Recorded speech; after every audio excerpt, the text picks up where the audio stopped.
Teman-teman, tugas kalian di KPK udah siap gak? Buru-buru sih, sibuk duluan. Kalau aku sih udah. Enak kali sih kalian cuma buat cerpen aja. Mana kalau aku buat artikel? Selain bahasanya harus bagus, juga harus dunia lagi. Lagian gua harus baca banyak buku sebagai referensi. Padahal tahulah kalian kayak mana kondisi perpus kita.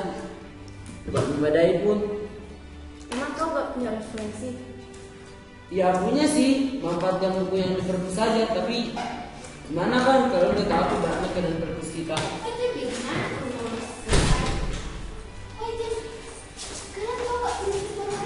Pandri. Masa iya sih Rizka hamil? Rizka yang mana? Itu loh Josna, Rizka yang gadis yang sering lewat dari depan rumah gue waktu kita belajar bareng, yang pernah lo taksir. Soalnya lo Sofia, Rizka aja gue kenal, masa gue taksir gimana sih lo? Katanya umur kandungannya 40 loh. Bagaimana mungkin? Setahu saya si Rizka itu orangnya baik, pendiam, terus jarang keluyuran malam. Kok tiba-tiba hamil? Aku bingung nih, yang hamil siapa? Itu si Diko, ketua kelasnya. Kurang ajar tuh ketua kelas. Sebagai ketua kelas yang baik seharusnya dia mengayomi temannya, bukan mengambil kayak gini. Brengsek itu ketua kelas. Oh ini, ngomongin apaan sih? Itu loh, katanya si Rizka hamil loh, belum 4 bulan. Oh, Rizka nanya Pak Mario kan? Masa iya sih Rizka hamil? Jadi Rizka yang itu. Dari tadi lo bukan nyuruh tahu. Tolong lu Jus. Terus bagaimana kelanjutan ceritanya? Katanya saya bicara sekolah. By the way, yang mengalami Rizka siapa sih? Itu tuh si Diko, ketua kelasnya. Wah, kurang ajar tuh cowok. Terus yang dipecat cuma Rizka doang? Tidak dong, pastinya Diko juga dipecat. Namun Diko sudah dibawa kabur oleh orangnya. Dan sebenarnya Rizka sekarang masih berada di orang tua. Terus Rin, bagaimana respon Bu Mario sama Pak Mario? Ya pastinya mereka sangat terpukul dan malu. Mereka tak menyangka bahwa putrinya akan hamil di luar nikah. Aduh, malahnya Rizka. Padahal dia cewek yang cantik, baik, pintar lagi. Ya benar, setahuku Rizka itu jarang banget pulang malam, apalagi keluyuran. Makanya aku gak percaya kalau Rizka itu hamil. Aduh, kasihan Rizka ya.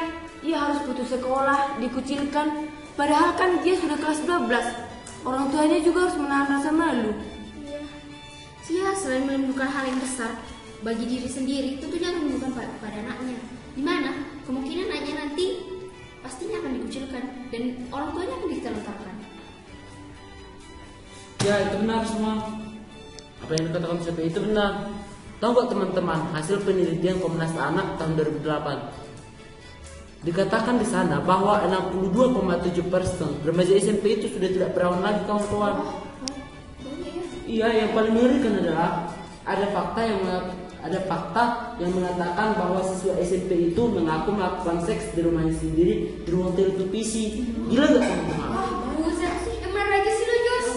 Ya, itu benar. Ada berbagai faktor yang dapat menyebabkan hal itu terjadi. Misalnya kurang perhatian orang tua, majunya perkembangan zaman, dan sebagainya. Masa remaja kan masa yang penuh tantangan.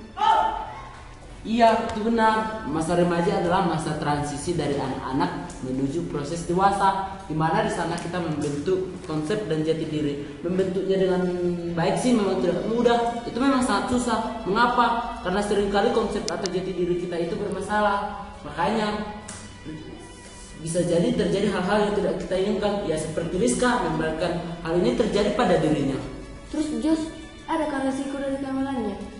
Setahu saya sih, katanya kehamilan remaja itu menimbulkan banyak kegagalan, adanya aborsi, akibatnya gagal dilakukan orang tuanya.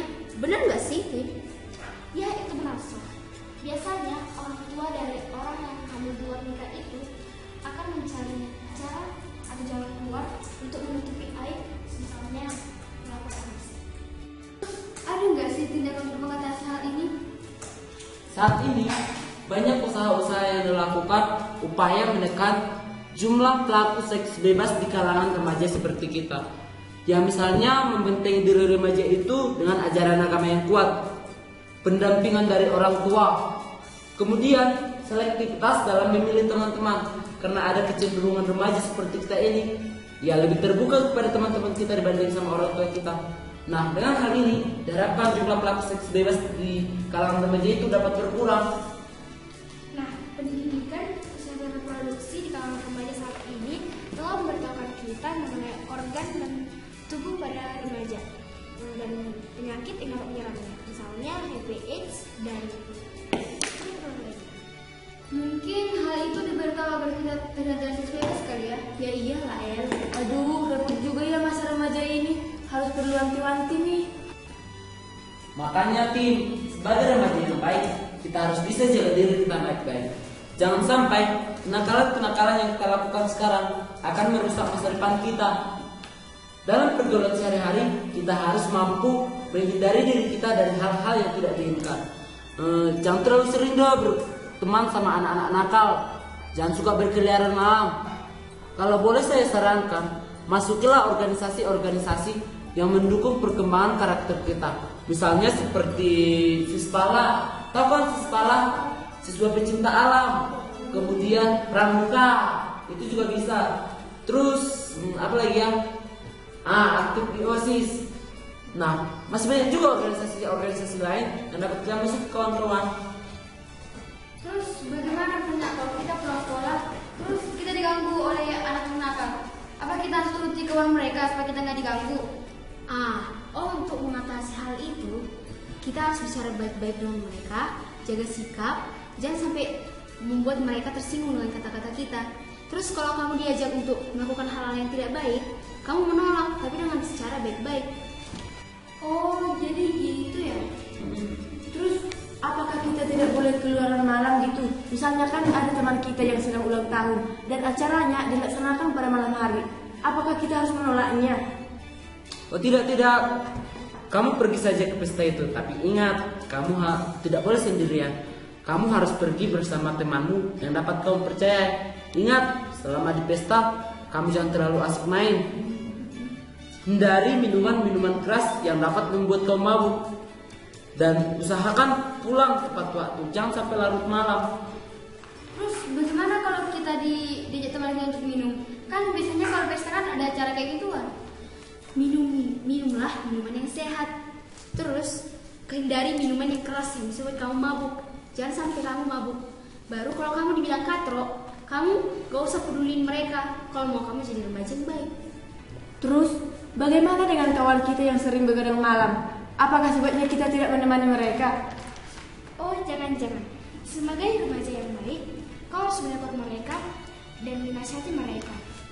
Dan kalau apabila mereka tidak mau menerima nasihatnya, kamu perlu memberitahukannya kepada orang tua mereka.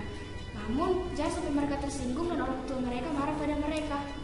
Wah, Sofia, Arini, Jusman, kalian hebat deh. Nah, kawan-kawan, kita telah mendengarkan apa yang diceritakan oleh teman-teman kita.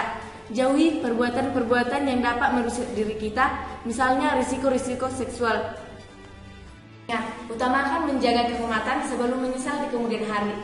Cobalah banggakan orang tuamu dengan prestasi yang dapat kamu raih. Jadilah remaja yang sehat, jasmani, dan rohani. Agar kelak kamu berguna bagi nusa dan bangsa.